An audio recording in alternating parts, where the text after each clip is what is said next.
WOWT6. This is Heartland Focus. Hey, good morning and welcome to Heartland Focus. I'm your host, Tim Clark. Joining me later on will be Les Pee Wee Harrison, former Harlem Globetrotter player. He's going to come and talk about this movement called I Choose Love, especially in light of what's going on in our country. Most definitely we need a whole lot more of love. But first we have Dr. Cynthia Robertson. She's the chair of Black Studies for University of Nebraska, Omaha. I want to welcome her to Heartland Focus. Welcome, Dr. Robertson. Hello, thanks for having me. Yes, hey, I know this subject, this is the shortest month of the year, and we're celebrating Black history. And here or there, we are here, and February is Black History Month celebration. Just from your perspective, we had some dialogue on moving people to action, and thank you for spending some time there. But when you think about really past, current, future relating to Black history, if you could kind of summarize kind of your thoughts in terms of where are we at, and then most of all, what's the work that's must be done? Well, the work that must be done is always constantly a fight against white supremacy. And I think we're in a pretty good place right now. With all of the recent events that have happened, I think that the world, this is what I realize that the world is in this fight with us.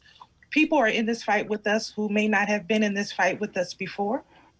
So when I think about past, present, future, it is the shortest, coldest month of the year. But February is Abraham Lincoln's birthday and Frederick Douglass's birthday. And this is how February was chosen for Negro History Week, Carter G. Woodson, and then in the 1920s. And then the week is just expanded into a month. So it on the one hand, Black History Month is a time to celebrate. This is the origin of Black History Month, for Black people to know their greatness. Carter G. Woodson recognized that all those many decades ago, and put that week out there for that. And so that work just continues. But it has always been a fight against the lie of white supremacy, white superiority, and Black inferiority. So when you think about the work, right? I mean, you said, white supremacy. I would think with that type of statement that the work lies in really people, white folks and Black folks, making a conscious decision that, one, what should they be recognizing? I mean, in terms of just, do you feel we're at a place where people are recognizing that there's been negative effects because of white supremacy and this whole thing of what we call white privilege? I think the events of January 6th, if white people didn't recognize it before, they certainly recognize it now. And even George Floyd last summer and the events of last summer, Amy Cooper, there's an African American I'm afraid of in the park. But January 6th showed the danger of white supremacy. It showed the danger of ignoring white supremacy, and that really ultimately white supremacy is what matters, not blue lives matter, all lives matter. It is the fight to keep white supremacy in power, because that's what it is. It's a power issue. It's not a good people, bad people issue, any of that. It's an ideology that is used to sustain power. It's dominance. That's all it is, like a bully. And so that's pretty heavy. That's pretty heavy, Dr. Robertson, in terms of just like a bully. But how do you begin? How do we, like you said, in terms of George Floyd, I think we're at a point where there is a great deal of empathy but how do you move beyond empathy in terms of some of the white folks out there that really want to do better, be better, and really recognize that, if you don't recognize it, how do you move on? How do you change? Well, I will say this. I don't think it's the job of Black people to move white people to an understanding. Although, when we do things, when Black people do things, it brings everyone along. When we fight for our rights, everyone gets the right. So I don't think, that burden of race was invented by white people. It privileges white people. It empowers white people. And then white people come to Black people and say, hey, how can we stop racism? So if there, and I'm involved in a lot of things at UNO, and I always say this, this information age, we can all educate ourselves, and we know it exists. We know about the history of slavery. We know about the, But it seems like people don't want to have.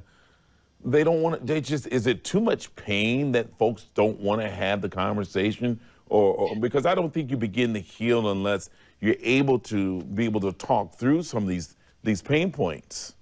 So if you look at it as oppression, as abuse, and again, my background, my doctorate is in communication studies, and I studied interpersonal relation and taught interpersonal communication a lot.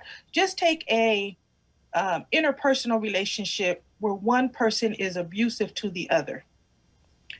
That person that is abusive to the other, these are, you might hear, why are you crying? Right. How did you hurt yourself? Say you fell. Don't tell people that I hit you. That's how abuse works. And if I can get you to go along with it, if the abuser can get the abused to go along with it, that's how it can perpetuate itself. So that's how oppression works. Race, the ideology of white supremacy and that white people are better and should therefore rule over everyone else is cultural dominance. All it is a lie that I'm trying to make.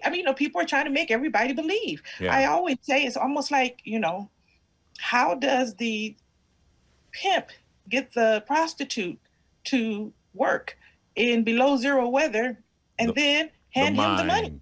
The mind. So it's that kind of thing. If we can all be taught that white is better, that just sustains the ideology of white supremacy, and it keeps that power in power. So it's in the best interest of those who support white supremacy and white superiority to keep that lie going, no matter how they have to do it. And again, that's how you got January 6th. Right. And why would they give that up? But so, hey, we're going to take a short break, and then let's talk about how do you break that? I mean, when you talk about 400 years, but when we come back, how do we break that vicious cycle? Stay with me, and we'll be right back after this break.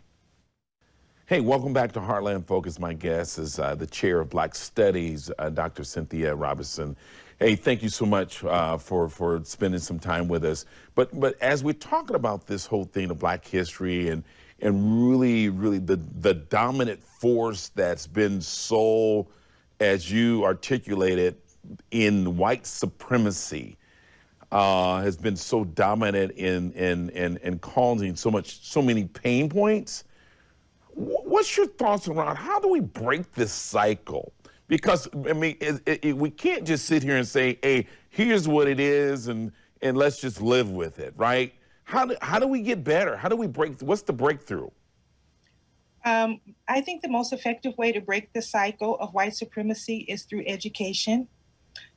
People are taught white supremacy. We all get the same messages. We all get the same images, whether we get them from television, Hollywood images, other mediated images. What we are taught in our school books, Christopher Columbus discovered America, which is a big lie. And so, the first white person that discovered this thing is the first person that discovered this thing, that's a lie. Black studies is a response to those lies of black inferiority. So the way to break this cycle of white superiority, white supremacy, is to educate ourselves, but to infuse it throughout the educational system, beginning K through 12.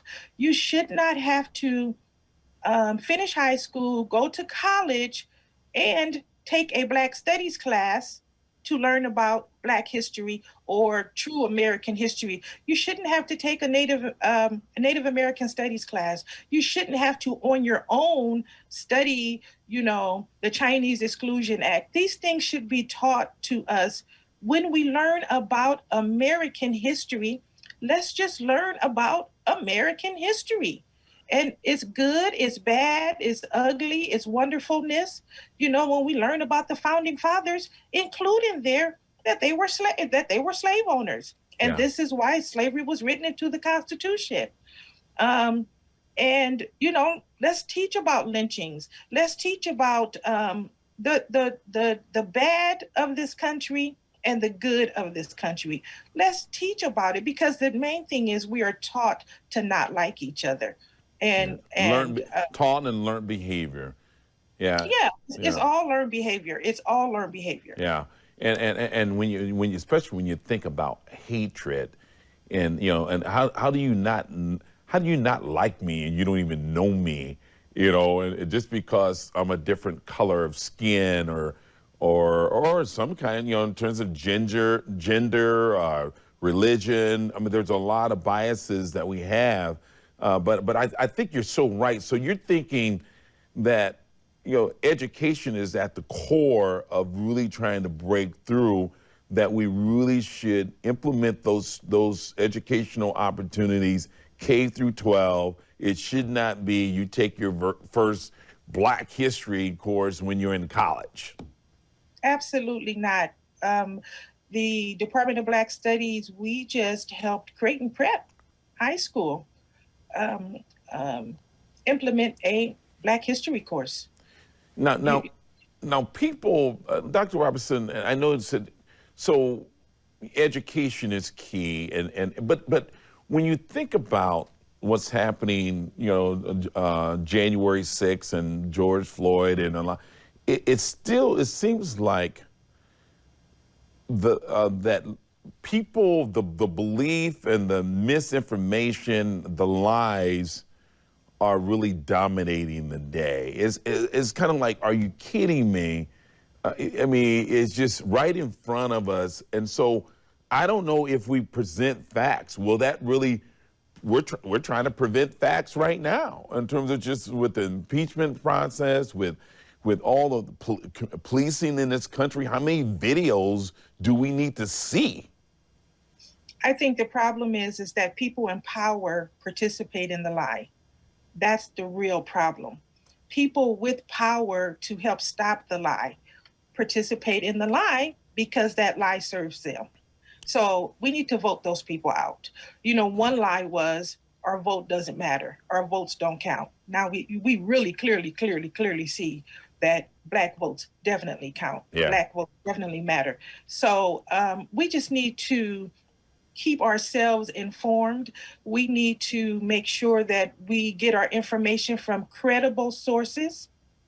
And we need to, each one teach one. Pick up a book, talk to someone. And this is what, regardless of whatever your political beliefs are, whatever your socioeconomic status is, if you care about this country, and if you think that this country cannot fall, remember that our only civil war was fought behind race.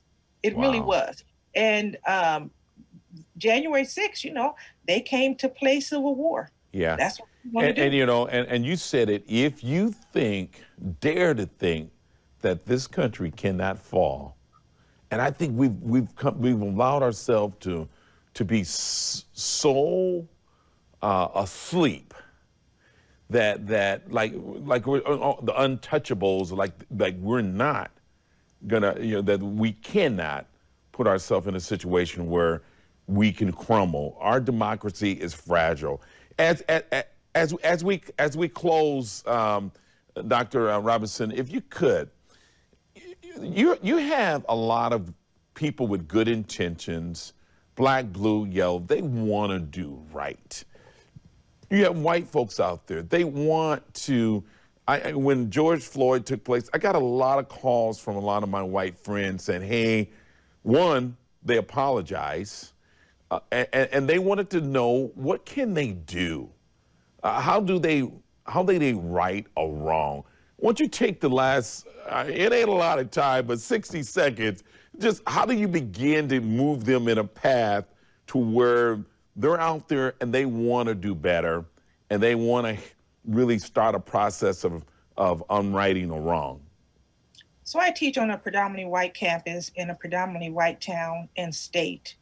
And the majority of my students are white. And what you're saying is absolutely right. There are so many white people that say that to me. Oh my God, I didn't know. Oh my God, what can I do? And I say the same thing that I'm saying, that I've been saying all along, which is to educate yourself. If you really truly care, number one, educate yourself so you can be informed, and then don't be afraid to speak on truth. Don't be afraid to speak truth to power.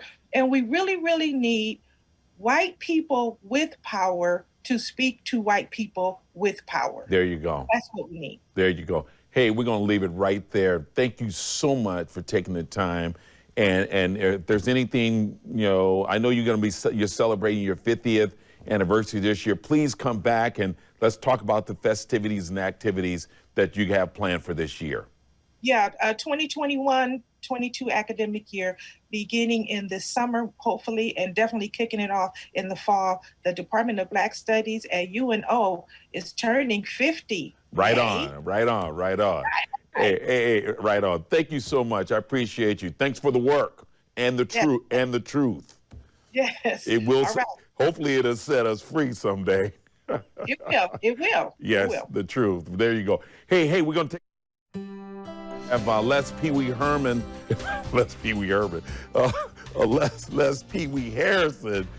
former Globetrotter player, is going to be coming on to talk about this thing called I Choose Love. Stay with me. I'll be right back. Hey, welcome back to Heartland Focus.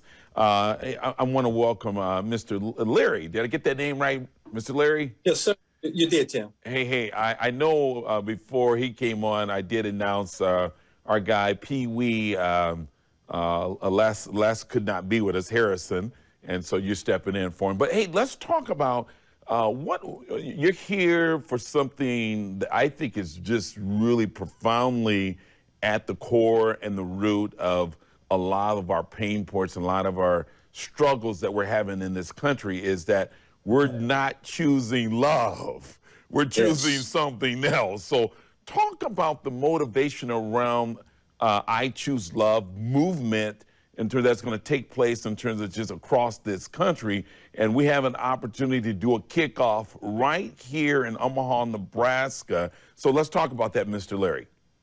Well, Tim, obviously we appreciate the time shared with you, but the motivation and the drive was pretty obvious, in the sense that we as a nation have gone a long time without addressing many of the core challenges that we have, none less than race relations.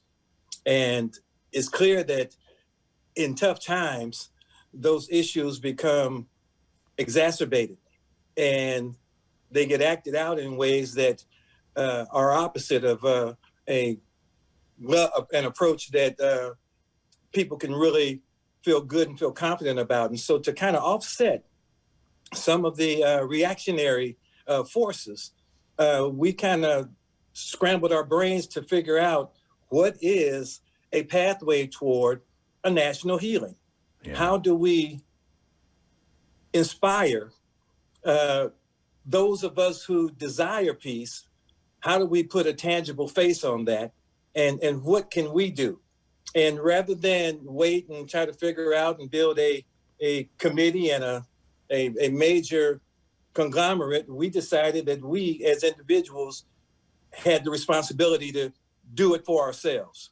Yeah. And so in that regard, we kind of put our heads together and figured out what could we do.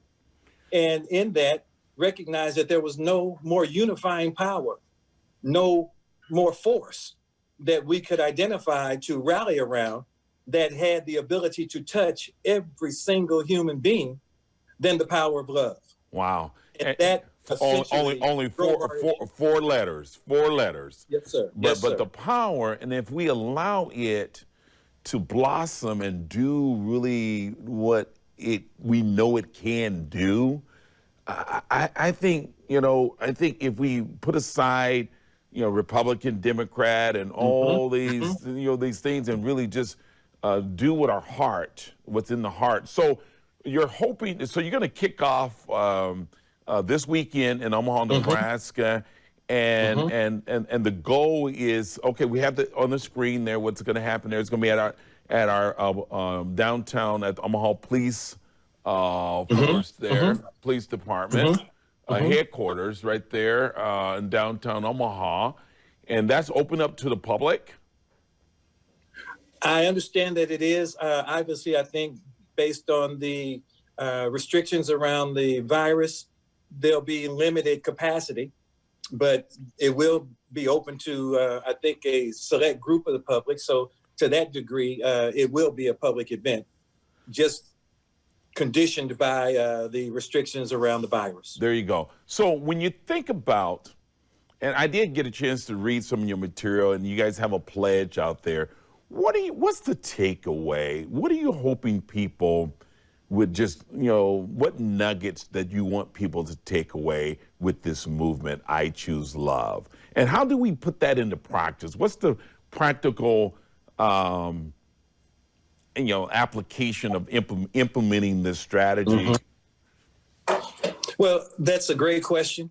And Tim, that's a very frequent question, because when you mention intangibles such as love, you generally are met with the touchy-feely, warm kind of feeler stuff that has no real tangible application.